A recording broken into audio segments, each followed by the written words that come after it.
the people who have been elected to represent the people of Canada are not doing their due diligence. They're not filling in their responsibility.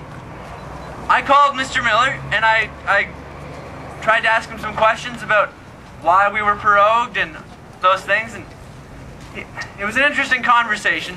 You called. That's good. You called. One of the things he brought up was that a bunch of the legislation that they were trying to push through was being blocked by the Senate. Well, like, regardless of party stripes, regardless of whether that legislation came from a red pen or a blue pen or an orange pen, or there are no green pens there, but... Not yet.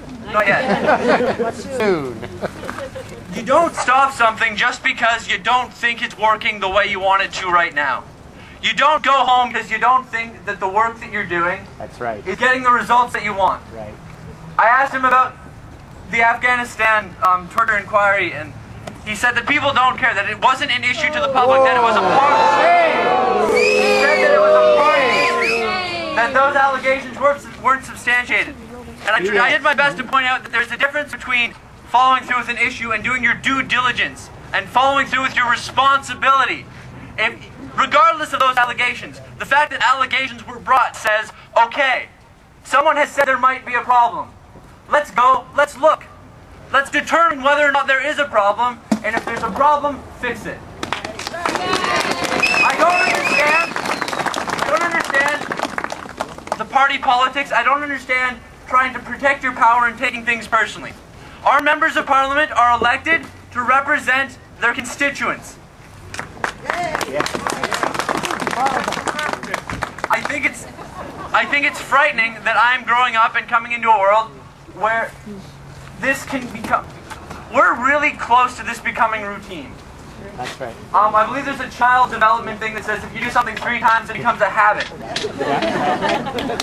It's our job, and I encourage all of you to go out and keep the conversation going and get people to talk about what government is for, why we have government. It's a fundamental question. People say, "Oh, what do you mean? Why do we have government?" That's just like, are you joking? No. Let's go back and let's start to answer the fundamental questions. Why is it here? Why do we have it? Why did these provinces align to become a country?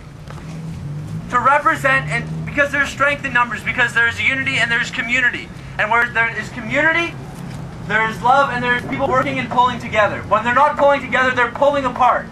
And if our members of parliament are not pulling together, they're pulling apart. They're pulling parliament apart. They're pulling the country apart. This is dangerous. Thank you for being here. Talk to people, talk to young people, talk to the people in your community. Ask the important and the difficult questions. Continue to talk, continue to write. This is important, this is the future. The demographic in this crowd is obviously older, but it doesn't have to be. It's hard to care about Canadian politics today. It's hard to look and say, I'm going to go and vote and my vote is going to matter. When voter turnout is so low, when the way that our representation system works, the majority does not get power.